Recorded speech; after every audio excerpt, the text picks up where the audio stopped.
morning, everyone. Whether the Unitarian Church of Evanston is your spiritual home or you are seeking comfort and connection in uncertain times, we are grateful you are with us. We are an inclusive and welcoming community seeking truth in love and striving to nurture the human spirit for a world made whole. We are guided by our principles and values, which remind us in every moment and through every challenge that each of us matters and that we are all connected through the vast and beautiful web of existence. Together, let us remember our oneness, our kinship with one another, and may we hold one another in heart and mind with tenderness and careful attention. There are many links of connection in the comments below, including credits for the readings, to virtual religious education, for donations, and to be added to our newsletter email list. A few announcements. The All Church Zoom meeting will be on Wednesday at 5:30. We'll send a reminder email in the afternoon on Wednesday with a link. We'll hold a virtual coffee and conversation after this service for 30 minutes on Zoom. You can find the link in the comments below or from the newsletter. Please look in your email box to confirm that you received the information about our annual meeting, including the Zoom link. You should have received this information last Sunday. If you did not receive this emailed packet of information, please contact the church office by Friday morning, May 14th. Please plan to attend the annual meeting on May 16th at 12:30 p.m. We will be voting on a number of very important issues. If you have any questions or need a phone buddy in order to join the meeting, please contact the board at bot@ucevanston.org. Thank you. And here again is an announcement from Reverend Eileen and Jessica Tomal-Presto. Good morning. Jessica is here with me today because we'd like to call your attention to an article from Friday's newsletter. We don't want you to miss this one. It's about the Anti-Oppression Task Force. The task force has been in process for almost a year, and it has taken us a while to discern what was needed. And so we have brought in consultants, the YWCA Equity Institute, to aid us in creating and training the task force. The purpose of the task force is to look internally at UCE's policies and procedures and identify where white supremacy culture and systemic racism exist in our institution, as it does in all institutions.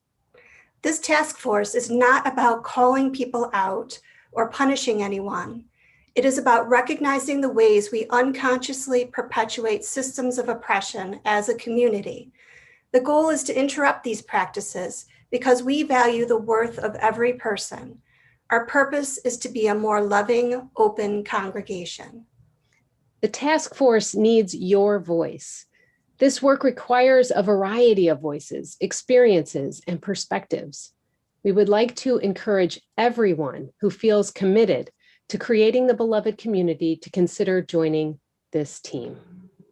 So, if you are interested, please take a look at Friday's newsletter article, and please contact the Board of Trustees at bot@ucevanston.org. Thank you.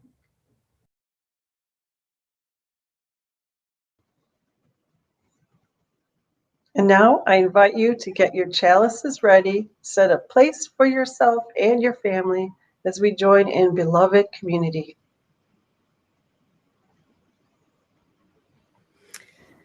Good morning. Our opening reading is by Mary J. Harrington, a UU minister who served as the executive director of one of the first hospice programs in the country. She died in 2010 after her battle with ALS.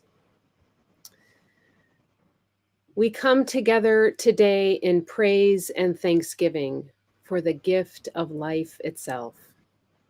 Someone gave birth to us, and some of us have given birth.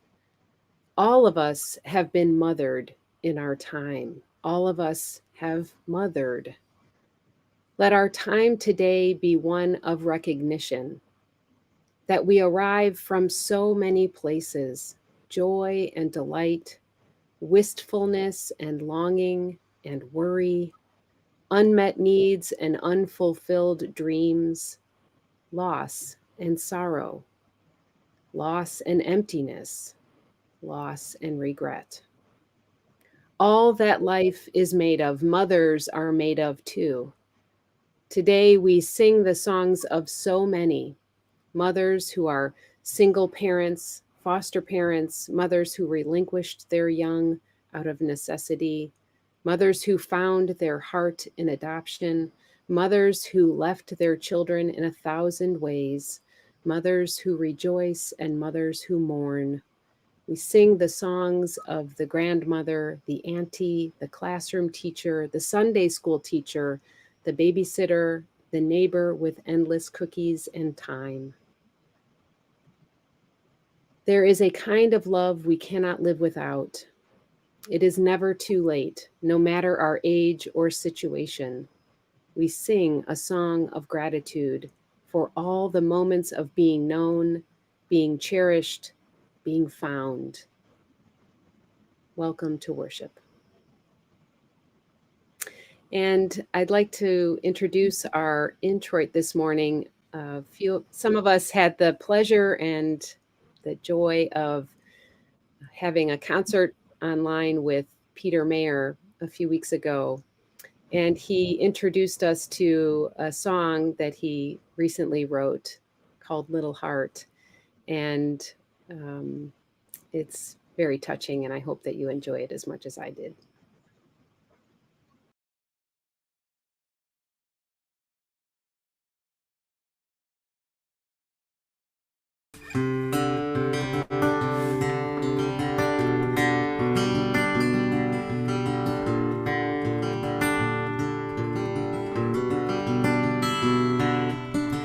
Hey, here's one thing that you could do. Take out the heart inside of you. Give it arms and legs and the sweetest face. Then watch your heart crawl around. Try to stand up and then fall down while you are looking on. Protected, protective, and afraid. And when your little heart turns 5, give it a hug and kiss goodbye, and watch it walk alone into a great big school. Backpack nearly too big to carry, big kids like giants everywhere, and sit there helplessly as tears well up in you. Seems like a sensible thing to do.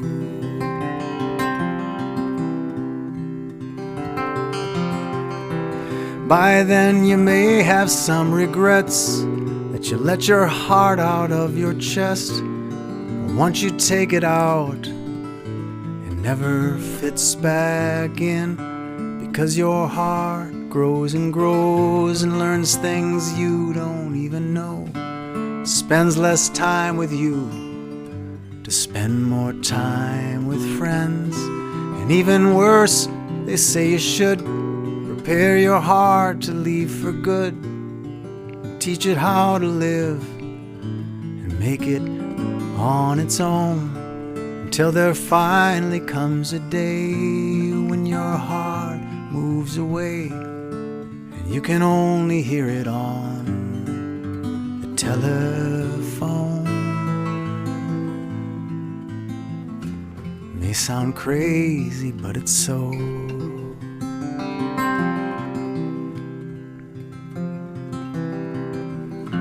But who would ever think it's true?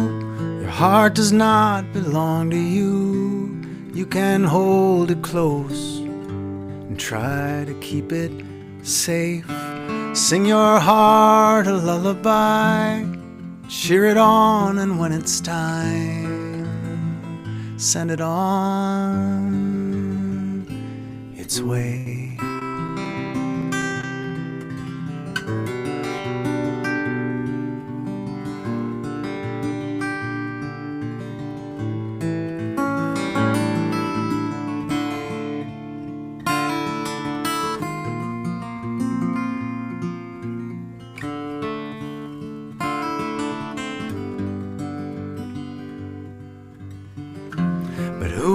would ever think it's true. Your heart does not belong to you. You can hold it close, try to keep it safe. Sing your heart a lullaby, cheer it on, and when it's time, send it on its way. So here's one thing that you could do. Take out the heart inside of you, give it arms and legs and the sweetest face, and watch your heart crawl around. Try to stand up and then fall down. See it walking now, see it smile and wave.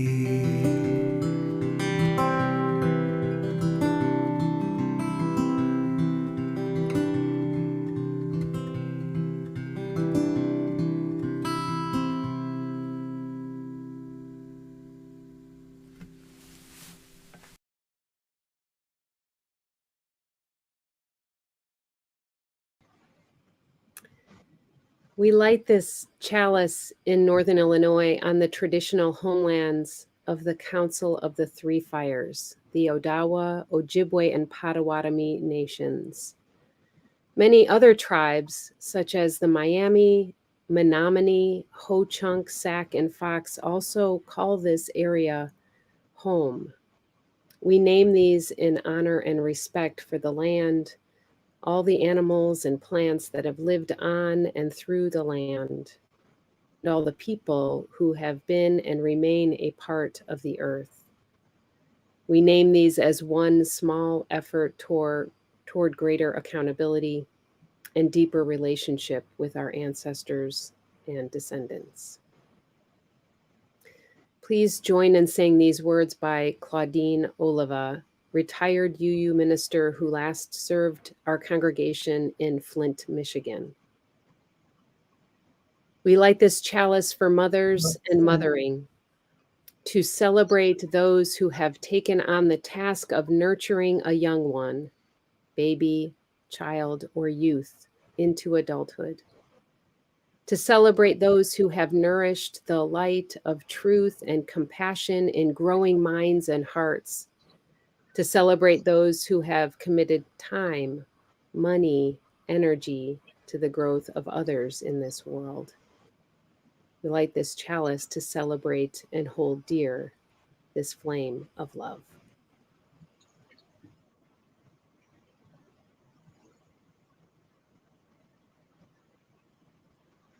And please join in saying the words of our covenant.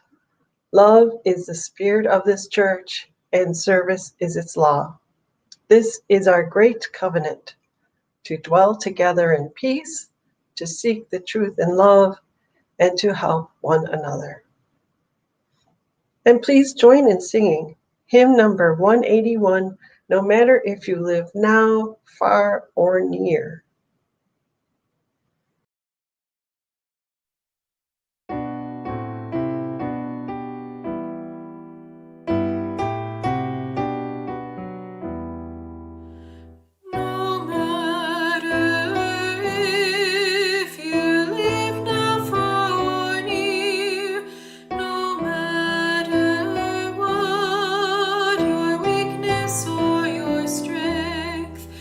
There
children, e'en at risk of her own life.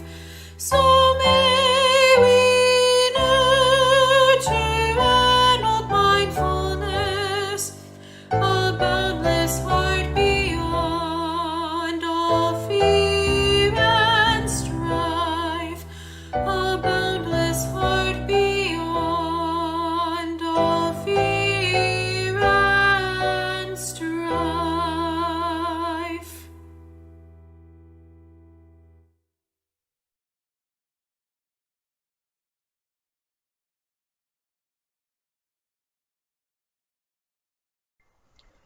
Today's Time for All Ages is Are You My Mother? By P.D. Eastman. A mother bird sat on her egg. The egg jumped. "Oh no," said the mother bird. "My baby will be here. He will want to eat. I must get something for my baby bird to eat," she said. "I will be back." So away she went. The egg jumped. It jumped and jumped and jumped. Out came the baby bird. "Where is my mother?" he said. He looked for her. He looked up. He did not see her. He looked down. He did not see her. "I will go and look for her," he said. So away he went. Down out of the tree he went. Down, down, down. It was a long way down. The baby bird could not fly. He could not fly, but he could walk. "Now I will go and find my mother," he said. He did not know what his mother looked like. He went right by her. He did not see her. He came to a kitten. "Are you my mother?" he said to the kitten. The kitten just looked and looked. It did not say a thing. The kitten was not his mother, so he went on. Then he came to a hen. "Are you my mother?" he said to the hen. "No," said the hen. The kitten was not his mother. The hen was not his mother. So the baby bird went on. "I have to find my mother," he said. "But where? Where is she? Where could she be?" Then he came to a dog. "Are you my mother?" he said to the dog. "I am not your mother. I am a dog," said the dog. The kitten was not his mother. The hen was not his mother. The dog was not his mother. So the baby bird went on. Now he came to a cow. "Are you my mother?" he said to the cow. "How could I be your mother?" said the cow. "I am a cow." The kitten and the hen were not his mother. The dog and the cow were not his mother. Did he have a mother? "I did have a mother," said the baby bird. "I know I did. I have to find her. I will. I will." Now the baby bird did not walk. He ran. Then he saw a car. Could that old thing be his mother? No, it could not. The baby bird did not stop. He ran on and on.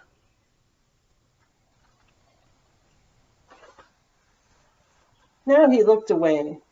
Way, way down he saw a boat. There she is, said the baby bird. He called to the boat, but the boat did not stop. The boat went on. He looked way, way up. He saw a big plane.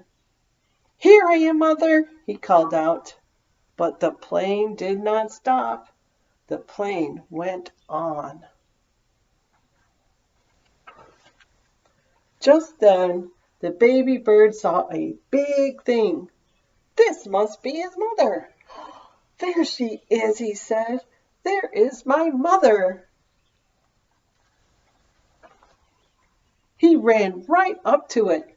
Mother, Mother, here I am, Mother, he said to the big thing. But the big thing just said, Snort. Oh, you are not my mother, said the baby bird. You are a snort. I have to get out of here. Snort. But the baby bird could not get away. The snort went up. It went way, way up, and up, up, up went the baby bird. But now, where was the snort going? Oh, what is this snort going to do to me? Get me out of here. Just then, the snort came to a stop. Where am I? Said the baby bird.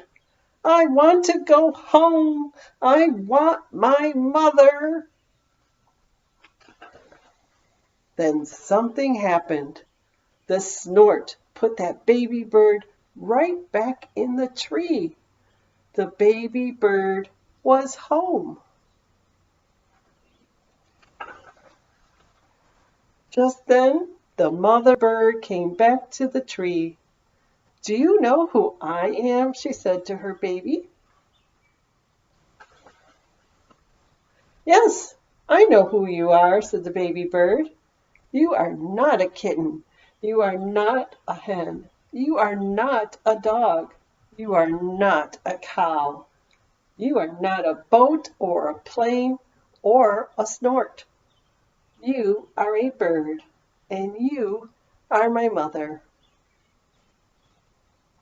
The end.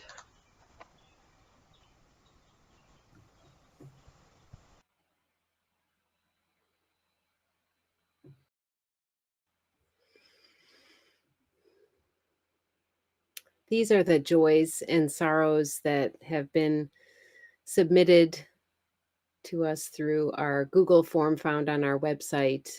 If you have trouble finding that form for any reason, you can always email me or Reverend Susan your joys and sorrows for inclusion in the service. Andy Fisher shares the joy of taking many beautiful nature photos this last week. And Harry Hirsch shares a joy that he celebrated his 86th birthday on Cinco de Mayo and held his great-granddaughter Charlotte for the first time. Her first birthday was April 30th. What a joy. And from Sean Talmadge, sharing a concern for his sister Shannon Ziegler, who continues to struggle with episodes of heart racing, insomnia, fainting spells, and other ill effects, but has been unable to find a diagnosis after many months and many tests. Sean is asking for caring thoughts that she finds a way to feel better soon. And I share the sorrow, the deep sorrow of the overwhelming losses and deaths that continue to climb to our siblings across the world, and especially in India.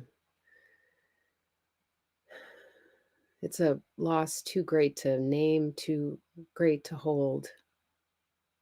But we must remember and not be numbed by the immensity of it. We know that there are many joys and sorrows that are on our hearts and on our minds. And so we take a moment now to read to ourselves any joys and sorrows that we want to add to the chat.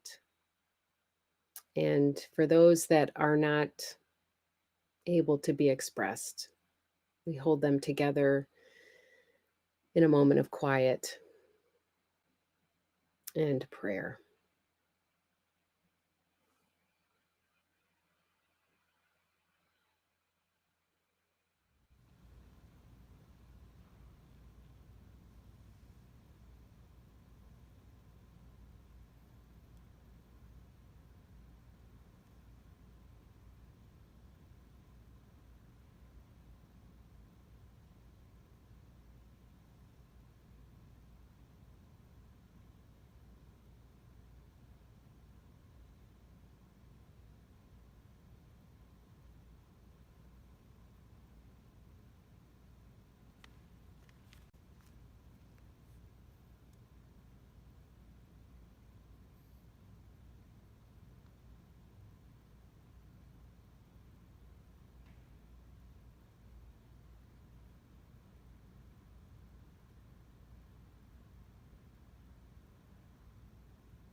Source of limitless love, we cry out in sorrow for the immeasurable losses, the incalculable and unquantifiable sorrow, accumulated, complicated, and compounded. Help us, O love, to hold this grief together, to honor the truth that each life is precious and sacred.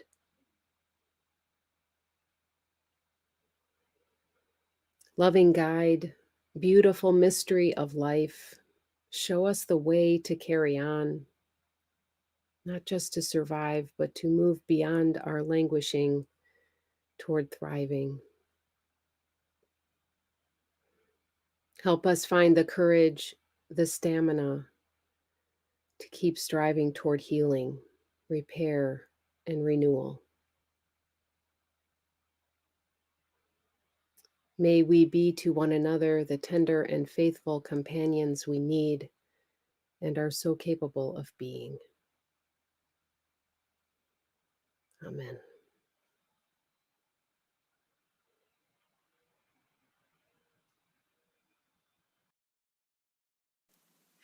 There is more love somewhere. There is more love somewhere. I'm gonna keep on till I find it. There is more love somewhere. There is more peace somewhere. There is more peace somewhere. I'm gonna keep on till I find it. There is more peace somewhere. There is more joy somewhere. There is more joy somewhere. I'm gonna keep on till I find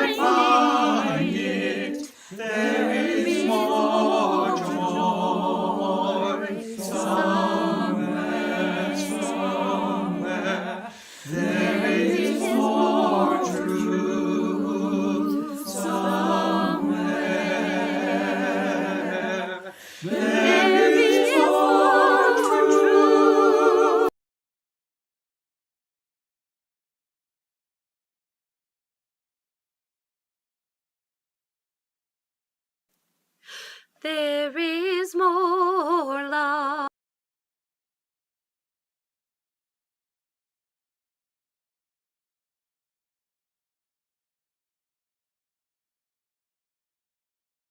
All right, moving on. There's more love. All right, UCE remains a vital part of the world and our community. And because we continue to need one another and the blessings of community, we take this time to invite you to give to our shared plate. Today's offering will be shared with the UUPMI, equipping UUs in Illinois to transform institutions and support people harmed by the prison industrial complex. You can text to give, send in a check, or give from our website. If you send in a check, please indicate in the memo line if your check is for the shared offering, pledge, capital campaign, or some other offering. Please give as generously as you are able, and may what you give bring you joy.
Our reading is the Mother's Day Peace Proclamation, number 573 in our hymnal.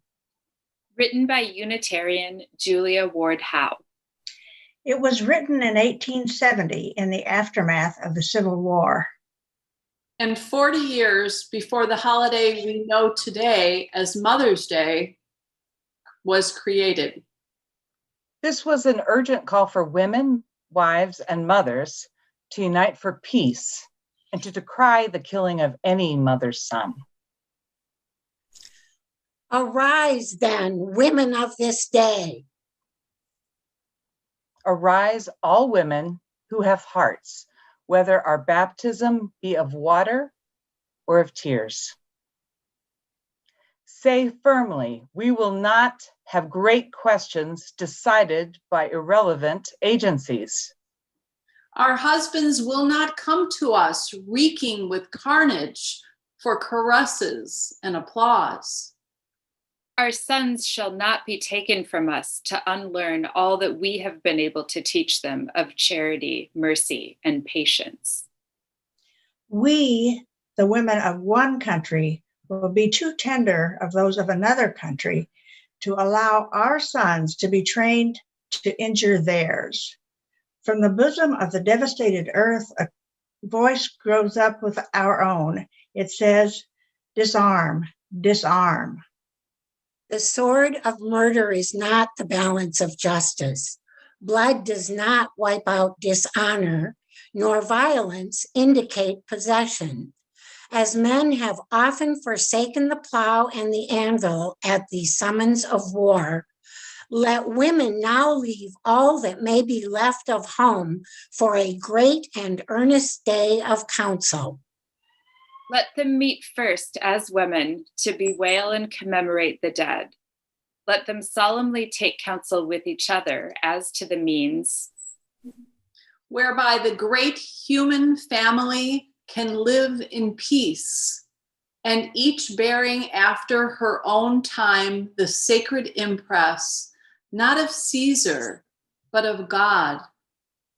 In the name of womanhood and humanity, I earnestly ask that a general Congress of women without limit of nationality may be appointed and held at some place deemed most convenient, and at the earliest period consistent with its objects, to promote the alliance of the different nationalities, the amicable settlement of international questions, the great and general interests of peace.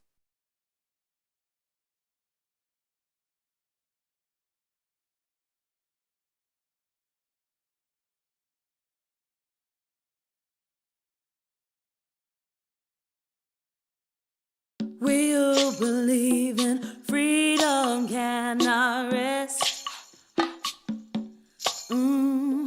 We who believe in freedom cannot rest until it comes. We who believe in freedom cannot rest. Freedom cannot rest. We who believe in freedom cannot rest until it comes. Until the killing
Mother's Day began as a call for peace. And 150 years later, mothers are still crying. This week, Nortasha Stingley, whose daughter was taken from her by gun violence in 2013, cried out at a press conference in Chicago. As a mother, as a human being, I'm asking that on Mother's Day, if we could just get a day, one day of no violence, one day of no shooting, one day that we can enjoy walking up and down the streets, she said. She echoes the plea of Unitarian Julia Ward Howe, who understood motherhood as a collective venture, a communal vocation of mutual care and well-being. It was with a mother's heart that she worked as a suffragist, abolitionist, and peace activist. She had 6 children in an unhappy marriage, with the expectation that she devote herself fully and uniquely to the care and keeping of the children she bore.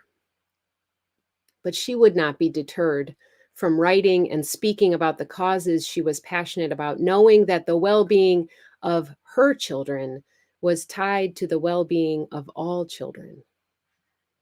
The Mother's Day Peace Proclamation we heard was written from the perspective of someone constrained by a societal construct. As a white woman, undeniably with certain privileges, she still fought for the right to use her power and voice to vote and act with the same rights and freedoms as men. She spoke as a mother to other mothers, urging them to recognize the preciousness of each child, each person as someone's child, loved and cherished. Her proclamation invites women to join in using their power to withhold affection and praise until war and violence cease. Our husbands will not come to us reeking with carnage for caresses and applause. It reminds me of the Women of Liberia Mass Action for Peace, which began in 2003 to end years of civil war there. The women in Monrovia joined forces and used the power they had, their collective power of love and affection, to demand social and political change through massive peaceful protests and sex strikes. They withheld affection from their husbands to demand peace. Australian writer, facilitator, and environmentalist Graham Stewart posted in 2019 about 4 types of power: power over, power with, power to, and power within. Each of us has a different alchemy and access to these different types of power in relationship to all the other holders of power within a system. Mothers possess a certain type of power, which Julia Ward Howe was striving to coalesce as the power to change the hearts and minds of those who participate in war. Each of us, regardless of gender or family position, can use the power of love within us, understanding that we belong to each other, to participate in healing the world. The often mythologized superhuman power of motherhood comes with expectations held within and placed upon mothers that our love is boundless and limitless and can remove all barriers. As a mother, I have experienced those moments when protective adrenaline takes over, when I'm sure I could lift a car to save my child. But I've also felt debilitated by unrealistic expectations, by rage, frustration, and feelings of inadequacy in my mothering. I wonder what might be possible if we could stop perpetuating unrealistic expectations of motherhood as the special power of a few, and recognize that there are countless ways to inhabit the role of mothering. What if we could all own and share the role of parenting as we would long to be parented? can we be for each other and for all, at times, the loving caregiver, teacher, guide, comforter, nurturer, and nourisher that all of us need to be and to have. Our story this morning, one that I read over and over as a child about the baby bird searching for its mother, reminds us that mothers come in all shapes and sizes. What makes a mother is not a matter of form, but of function, the presence, care, and tending of another. Each of us, cow, kitten, or snort, can choose to ignore the child in need or offer our help and share in the community of care and well-being of one another. Each of us needs tenderness, and each of us possesses the ability at different times in our lives to offer tenderness.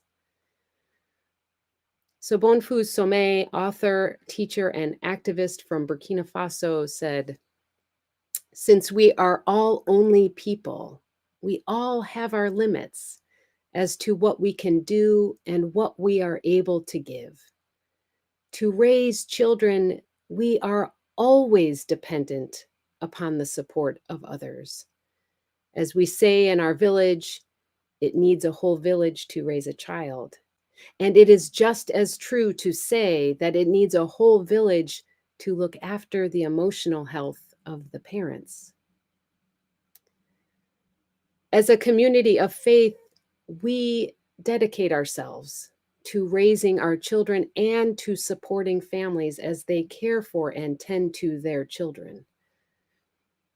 Last week, we celebrated some of the children that have been raised in our congregation, and we ran out of time to show some of the photos of families who have been holding life together this year through extraordinary circumstances and holding on to the spiritual support and values of Unitarian Universalism. So I'd like to show a few of those photos now. Bram and Chloe Wingeder have enjoyed the soulful home packets that our Director of Religious Education, Kathy Underwood, sends home each month. It has been a link to connection and reflection of what it means to be part of a Unitarian Universalist community. When the Larson Erf family gathers for dinner, they hold hands, squeeze, and say, "Thank you, world, for all this food." To them, it is a way of living in accordance with our seventh principle, respect for the interdependent web of life of which we are a part. Carolyn and Jared Toporek, with their children Chloe and Isabella, participated in protests this past summer against police violence and systemic racism out of their Unitarian Universalist values. They wrote this: "When we asked ourselves how we practiced our UU principles throughout this past year, we immediately thought of moments like these. We believe in the inherent worth and dignity of every person. We promote this belief by leaning into our compassion first, and we are moved to stand on the side of safety, justice, and equality every chance we get. Although we are not perfect, we recognize our privilege and utilize our freedom to affirm and participate in related democratic processes which are designed to support those who seek the truth and create fairness. We do all of this in the hopes of contributing to a community and a world at large that is peaceful, cooperative, and just." I imagine every parent listening to this can think of times when your village, in whatever form it took in that moment, offered collective care, support, and protection when you needed it, and in so doing helped raise your child. I think of the time I let my attention drift to a really cool exhibit at the Shed Aquarium, just long enough for Gray, 2 years old, to wander off. In that moment, the village was the docent, the guard, and the strangers in that exhibit hall who returned my child to me. And I remember the evening of July 17th, sitting in my living room when a call came from a number I didn't recognize. When I listened to the message, I heard the voice of a young person, somewhat out of breath, telling me that my daughter, Mabel, had been arrested and hospitalized. I spoke to this angel of my temporary village who was watching out for my child who had left the house headed for a protest several hours earlier, alone. Over the many hours we spent that night finding Mabel and then waiting for her release, first from the hospital and then from jail, I felt, and I still feel, the rage of a mother whose child is in danger. I wanted to topple the systems of oppression that long night with all of the fury of a protective mother. I wanted to storm the police station and call out the injustice and abuse of power. And I feel shame that it took my child being harmed for me to rally to the cause of defunding the police. It shouldn't be that way. It shouldn't take my child being beaten and arrested for me to fully absorb the harm done to other children every day in this country and to feel that it is my cause. I have known about the abuse of power, heard the stories of Black and brown bodies being stopped, harassed, over-policed, murdered disproportionately and with impunity. In the silence of my own heart, I have breathed a sigh of relief that my child isn't in that kind of danger. I have not included myself in that village. I wish it didn't take the harm of my own child for me to feel the urgent need to address injustice. But I am no perfect mother. I am human. In isolation, I am selfish and insular, worried about protecting the well-being of my children. Beloved community has the power to break through that instinct to protect our own. Together, we can call forth in one another the power of motherly love that is greater than any one mother. We can cultivate the collective vision of everyone's child as our child. In the words of civil rights activist Ella Baker, turned into song by Bernice Johnson Reagan and sung by Sweet Honey in the Rock, until the killing of Black men, Black mothers' sons is as important as the killing of white men, white mothers' sons, until every child, infant or grown, is understood as important and worthy of protection and love from all of us. None of us are fully held by the universal love that Unitarian Universalism claims as everyone's birthright. Mothers have been joining together to demand societal change for centuries. Mothers have joined against drunk driving, gun violence, and against the prison industrial complex. The National Bailout Campaign for Black Mothers is a collective of Black mothers who have been impacted by mass incarceration. Supporting this organization is one way of honoring this Mother's Day, regardless of whether you are a mother, have a relationship with your mother, regardless of gender or life circumstances. You can support this movement. This from their website. In addition to the over $9 billion wasted to incarcerate people who have been convicted of no crime, pre-trial incarceration has catastrophic impacts on families and communities, on Black and brown communities in particular. You can learn more about this Mother's Day Action for Peace at nationalbailout.org. We all possess the ability to love like mothers, to practice loving humanity unconditionally and seeing the beauty and goodness in every child. May all of us, as good mothers do, ask for and nurture the best of one another. May we answer the ongoing cry of mothers for peace and collective liberation. Let us love boldly, bravely, and fiercely as one human village.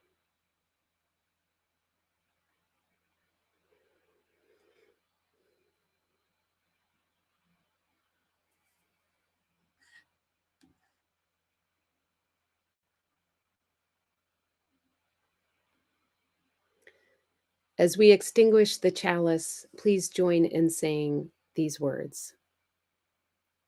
Though the flame is extinguished, we carry with us the warmth of community, the light of truth, and the fire of commitment until we are together again. Please join in singing hymn number 6, Just as Long as I Have Breath.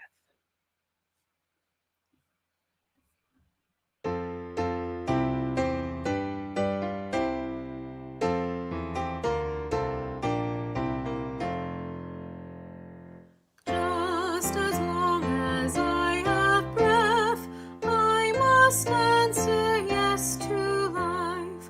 Though with pain I made my way, still with hope I meet each day.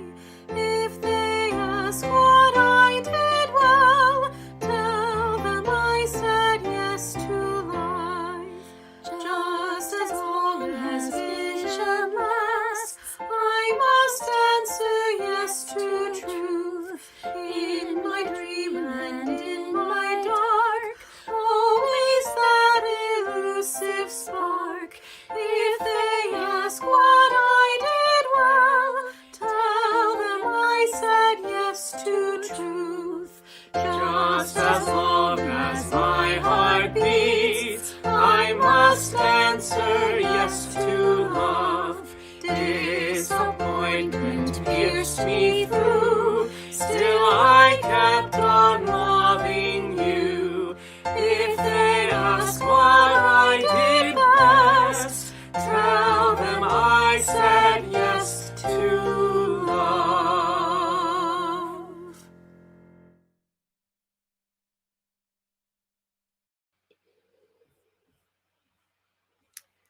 May we go using our collective power of love and affection to create a world of peace.